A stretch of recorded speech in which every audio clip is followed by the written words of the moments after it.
नमस्कार दोस्तों, quick news के आज के एपिसोड में एक बार फिर से आप सभी का स्वागत। अभिनंदन मनोज भारद्वाज के द्वारा। दोस्तों, आज की मुख्य खबर पर आए उससे पहले एक छोटी खबर और क्विक न्यूज का एक संदेश। दोस्तों, कुचामन में आज अचानक एक व्यापारी मोहल्ले के आगे दीपपुरा रोड पर सीसी रोड पर बनी दरारों में तेज गर्म भाप निकलने लगा जैसे आग हो। और इस तेज गर्म भाप से एक बच्ची शिफा मंसूरी के पैर झुलस गए। खबर आग की तरह शहर में फैली। किसी ने इसे चमत्कार बताया तो किसी ने कुछ और। क्विक न्यूज ने जब जमीनी पड़ताल की तो असलियत सामने आई।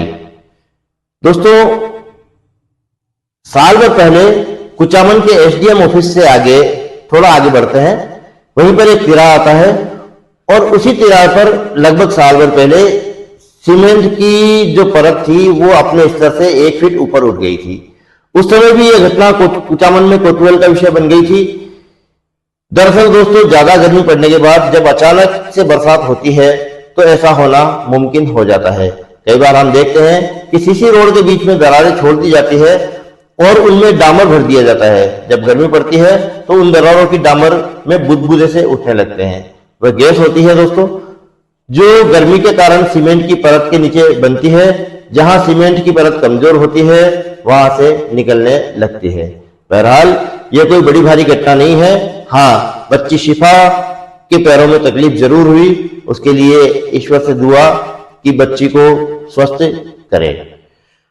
दूसरी बात दोस्तों, हमने परसों एक अवैध शराब और जिस्म के अवैध धंधे को लेकर एक कार्यक्रम किया था। उसके लिए दर्शकों का आभार, क्योंकि आप लोगों ने उसे बहुत ज्यादा पसंद किया था।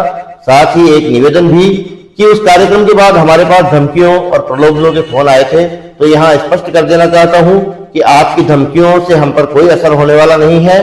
रही बात प्रलोभनों की, तो ईश्वर का दिया सब कुछ है हमारे पास। आपके द्वारा दिया गया लालच हमारे किसी काम का भी नहीं है। अब आते हैं दोस्तों आज के मुख्य विषय पर। दोस्तों, पूर्व उप मुख्य सचेतक और नावा के पूर्व विधायक श्री महेंद्र चौधरी के प्रयासों से कुचामन में नया बस स्टैंड बना। बस स्टैंड भी कुछ ऐसा कि राजस्थान में जैसे दूसरे या तीसरे नंबर पर खड़ा किया जा सके। आप वीडियो में देख सकते हैं कितना सुंदर, करोड़ों की लागत से बना था दोस्तों बस स्टैंड।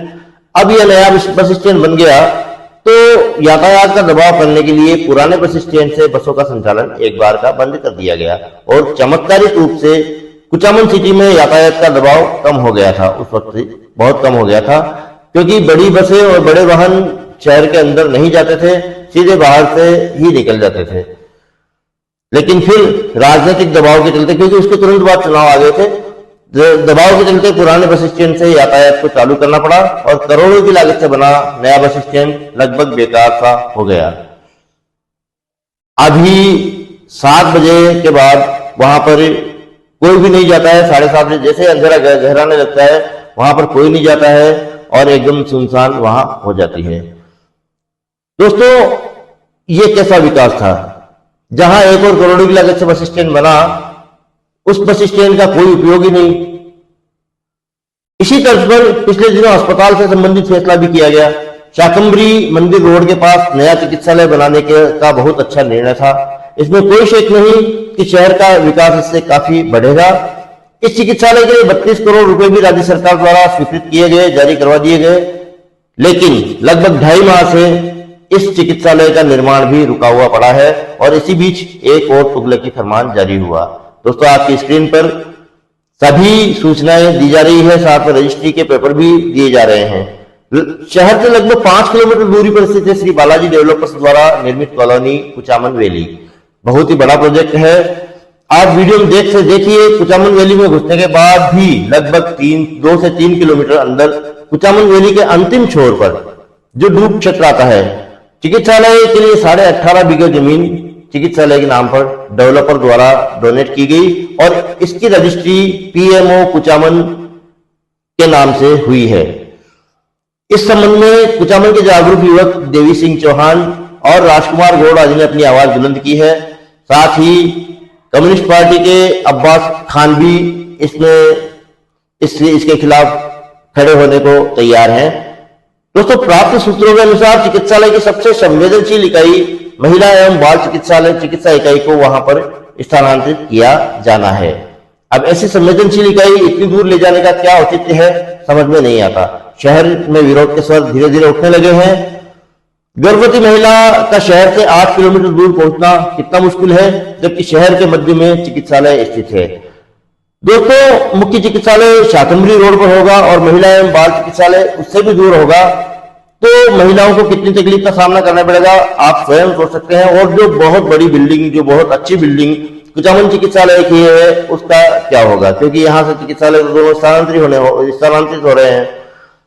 और सबसे बड़ी और गंभीर समस्या जहां इस प्रोजेक्ट का स्थान चिन्हित किया गया है, वह क्षेत्र दूर क्षेत्र में आता है। यहां तक कि उस स्थान पर बैंक भी फाइनेंस करने से डरती है। यह बात एसबीआई से जुड़े हुए देवी सिंह चौहान द्वारा बताई गई है कि उस स्थान पर कोई भी बैंक फाइनेंस नहीं करती है। यहां तक हम में से कई लोगों ने उस स्थान को बरसात के मौसम में पानी में डूबते हुए देखा है। ऐसे में बच्चों और गर्भवती महिलाओं का वहां होना कितना खतरनाक हो सकता है। यही नहीं दोस्तों, वहां पर एक नदी का बहाव क्षेत्र भी है, जिसका नाम शायद जोजरी नदी या कोई और हो सकता है, मुझे मालूम नहीं है उसका नाम, लेकिन है वहां पर एक नदी। यह नदी बरसात के दिनों में वहां से बहती है, गुजरती है। वहीं एक और समस्या है, गर्भवती महिलाओं को हर माह टीकाकरण की आवश्यकता होती है और इन्हें लेकर जाती है आशा सहयोगिनियां। अब किसी अन्य ग्राम से आशा सहयोगिनी किसी महिला को लेकर आती है और उसके लिए मुश्किलों का सामना करना पड़ेगा। उसको कितनी मुश्किलों का सामना करना पड़ेगा आप समझ सकते हैं। साथ ही आर्थिक रूप से यह कितना महंगा पड़ेगा आशा सहयोगिनी के लिए, यह भी आप सोच सकते हैं। वहीं गर्भवती महिलाओं को रूटीन चेकअप के लिए हर 15वें दिन मुख्य चिकित्सालय जाना पड़ता है। नवजात शिशुओं को हर मंगलवार और गुरुवार को टीके भी लगाए जाते हैं। साथ ही यह सब फैसले लेने के लिए एक संस्था होती है एमआरएस। दोस्तों, इस संस्था की कोई मीटिंग नहीं हुई और यह अमानवीय फैसला ले लिया गया। और सबसे बड़ी बात यह है कि इसकी रजिस्ट्री पीएमओ के नाम हुई है और जानकार, कानून के जानकार इस संबंध में जानते हैं कि यह कितना अव्यावहारिक है। पीएमओ का नाम रजिस्ट्री होना कितना अव्यावहारिक है। बहरहाल इसी विषय पर आगामी एपिसोड में चर्चा होगी। साथ ही परसों वाले विषय पर भी आगे चर्चा होगी। मैं जानता हूं कि दर्शक बेसब्री से इंतजार कर रहे हैं, लेकिन इसके लिए थोड़ा समय लगेगा।